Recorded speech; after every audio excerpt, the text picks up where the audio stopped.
Simple Tales presents The Wonderful Birch from Russian folklore. Long ago, in a village surrounded by ancient forests and silver rivers, there lived a little girl who loved her mother more than anything in the world. Her mother was gentle and kind. Even when sickness began to steal her strength, she always found a smile for her daughter. As the leaves turned gold and the air grew cold, the mother knew her time was short. One evening, she called her daughter to her bedside. The girl knelt close, tears already shining in her eyes. Her mother placed a small birch sapling into her hands. "My child," she whispered, "when I am gone, plant this upon my grave. If sorrow ever becomes too heavy, come to the birch tree. Tell it your troubles, and remember that my love has not left you." The girl clung to her mother and cried. Before winter arrived, her mother passed away. The world seemed quieter afterward. The house felt colder. Even the sunlight looked different. Keeping her promise, the girl planted the sapling upon her mother's grave. Then she sat beside it and wept. A soft breeze stirred the tiny leaves. For a moment, she thought she heard a familiar voice. Not words exactly, just comfort, like a warm hand resting on her shoulder. The seasons passed. The birch tree grew tall and graceful. Its white bark gleamed in the sunlight. Its leaves whispered whenever the wind passed through them. Then, one day, her father remarried. At first, the girl hoped things would improve. Instead, they became much worse. Her new stepmother was harsh and cruel. She had 2 daughters of her own, and both were spoiled and selfish. The sisters mocked the girl constantly. The stepmother gave her the hardest chores. Before dawn, she fetched water. After sunset, she scrubbed floors. While the others rested, she worked. While the others feasted, she ate scraps. Yet she never complained. Whenever her heart grew too heavy, she slipped away to her mother's grave. By then, the birch tree stood tall and graceful. Its branches swayed gently overhead. The girl would place her hands against the cool white bark and whisper her troubles. The rustling leaves always seemed to answer, and somehow, after every visit, she found the strength to continue. One summer afternoon, the stepmother dumped a great heap of grain onto the floor. Lentils, barley, and wheat were all mixed together. "You may not sleep," she sneered, "until every grain has been sorted." The pile was enormous. The task was impossible. The girl fought back tears and ran to the birch tree. She wrapped her arms around the trunk. "Oh, mother," she whispered, "what shall I do?" The leaves rustled softly above her.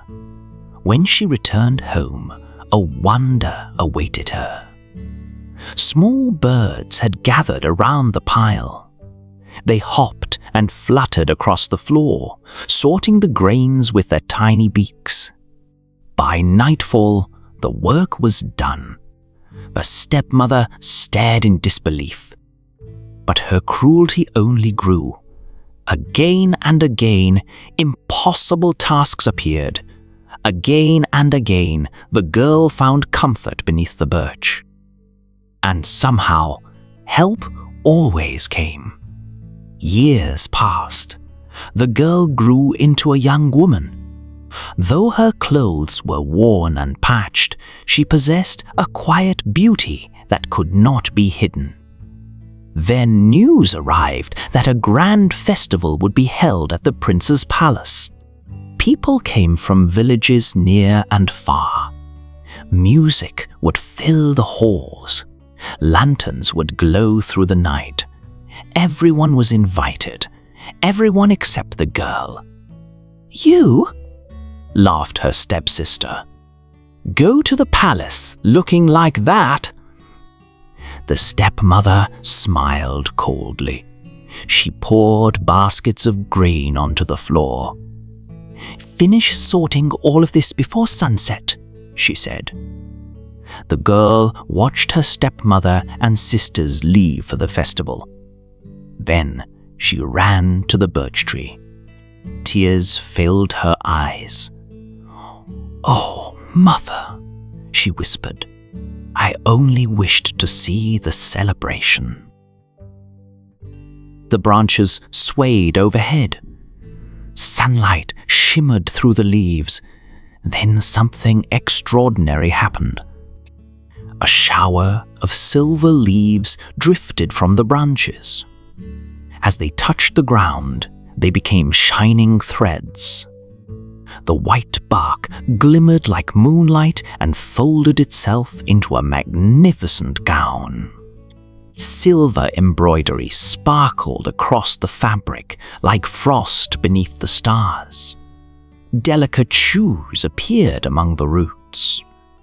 Nearby stood a beautiful carriage whose wheels gleamed like polished gold. For a moment, the young woman could only stare. Then the leaves rustled gently. She smiled. "Thank you, mother." When she arrived at the palace, every conversation stopped. The musicians nearly forgot their instruments. The dancers paused. The prince himself could not look away. No one recognized the radiant young woman. Throughout the evening, she moved through the hall with quiet grace. She thanked servants who brought refreshments. She spoke kindly to children who wandered near the dance floor. While others competed for attention, she seemed completely unaware of her own beauty. The prince found himself returning to her again and again. He wished to know her name. But before midnight, she slipped away. The carriage raced through the darkness. By the time anyone followed, she had vanished. The next evening she returned. Again the prince searched for answers. Again she disappeared before he could learn who she was. But this time, a small golden ring slipped from her finger as she hurried away. The prince found it upon the palace floor. He picked it up carefully. Then he made a vow. "I will marry the woman whom this ring fits." Messengers traveled throughout the kingdom. Noblewomen, merchants' daughters, and ladies of every rank came to try the ring. None could wear it. At last, the prince arrived at the humble house where the girl lived. The stepsisters pushed forward eagerly. The ring did not fit. The stepmother insisted no one else lived there. But the prince noticed a quiet young woman standing near the doorway. "Let her try," he said. Reluctantly, the stepmother obeyed. The ring slid perfectly onto her finger. The room fell silent. The prince immediately recognized her. Not because of her clothes, not because of her beauty, but because she carried herself with the same kindness and grace he had seen at the palace. For the first time in many years, the stepmother had no command to give. No insult came. No impossible task waited. Standing there with the ring upon her hand, the young woman realized she was finally free. Soon afterward, she and the prince were married. The years of hardship had come to an end. Yet before leaving for her new home, she made one final journey. She walked alone to her mother's grave. The birch tree stood tall beneath the morning sky. Its branches shimmered softly in the sunlight. She placed her hand against the familiar white bark. "Thank you," she whispered, "for everything." A gentle breeze moved through the leaves. Their soft rustling sounded almost like a loving voice. For a moment, she felt the same comfort she had felt as a child. Then the wind faded. The branches grew still, and though no words were spoken, she understood. Her mother's love had never left her. It had guided her through every sorrow.